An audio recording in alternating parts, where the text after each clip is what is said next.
for me, Black History Month means, I mean, it shouldn't just be a month. I don't think. I think it should be more than a month. I think it should be, I think we should celebrate. For me, it's more of a celebration of all the great people of color that really paved the way for the next generations to come. You think, look at Harriet Tubman, you look at everyone who really has really sacrificed their life and put their life on the line to provide for us and just give us the best chance to have success. And I think the biggest thing now is recognizing that and celebrating that. I think a lot of people kind of, they use this month and they kind of blow by it. They celebrate for a month or they recognize, people of color for a month, and then next thing you know, it's really kind of not talked about anymore. So I think for me, the biggest thing is that I think it should be a month of celebration. I know that especially in our game, guys like Willie O'Ree, Bill O'Reilly, Tony McKechnie, all these guys that really paved the way for us to be able to play and for us to really give us the platform now to help educate and help teach other people and the next generations of how special people of color are in this world, and how long and the long ride and journey that we came to be recognized and being felt as equal. And I think still to this day the feeling isn't all there, and I think that's the biggest part of this month is to give exposure to the people of color and let everyone know and give awareness to people that we do exist here and we belong in this society, and that there's a lot of amazing minds that are of color that aren't promoted or don't get the chance or the opportunity to have a voice. And I think this month brings those people together and gives us a chance to really tell our story.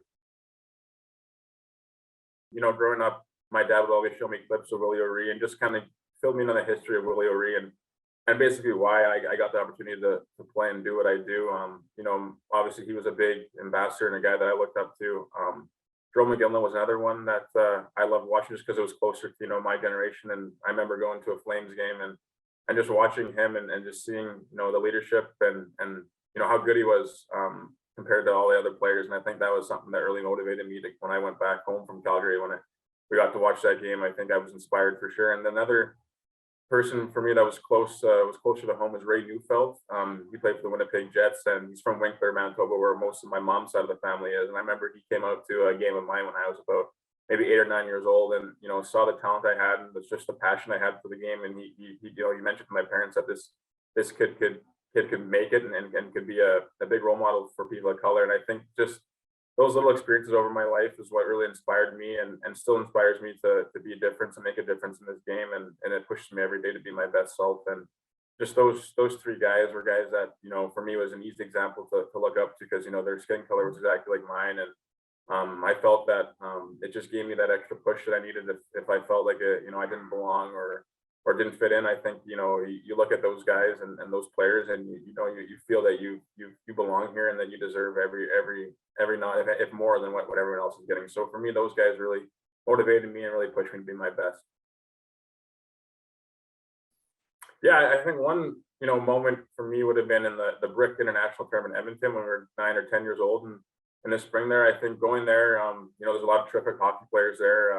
I think even some guys that I play with and play against now to this day, and I think just being recognized in that tournament as the All-Star on an All-Star team, and just really going there and I think that's when I was really inspired that I can make this. I can make this my dream, and I can achieve my dream. And I think that's what was really one step that led me to believing that I can make it to the NHL. Another one would be actually that conversation that Ray Neufeld had with my parents, and just kind of mentioned to them that it's not going to be easy for him, but he can make it to the NHL if he has the right guidance and just sticks to my craft and loves the game every day. And I feel that's something that really stuck with me for a long time, just because he is a person of color that made it and lived his dream. And I think that's something for me that inspired me that I can make this come true, and I just got to stick to it and work hard every day, and good things will happen. So those are definitely the two big moments that inspired me at a young age. Yeah, I have just recently helped out with the NHL Player Inclusion Committee. That's I think the big group right now that is pushing to make the change the most in our sport. And I feel that's someone, it gives me a great opportunity and a platform to get my story out there and get my opinion and my vision out there. And that's one of the groups that I've currently, are working with, and continue to, help provide guidance, and just be a role model in the community. Yeah, I guess message would be is, everyone kind of thinks that we have to be included in this game, and people have to accept us. But I think the message is that we were always here from the get-go. I know the colored hockey league that started in 1895, I believe it was invented before the NHL.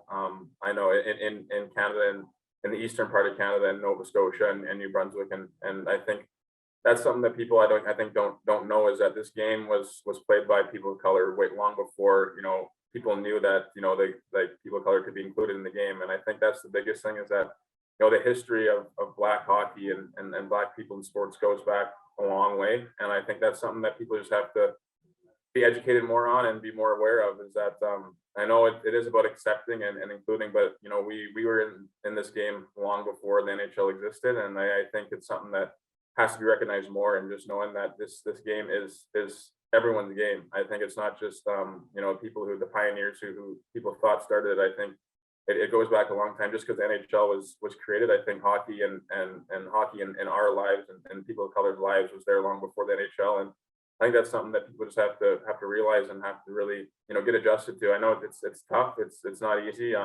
Because it's just, you don't see many people of color on teams, but it's starting to happen more. I know, even growing up for myself, every team I played on growing up, I've had another person of color in my team up until, I think, almost every year.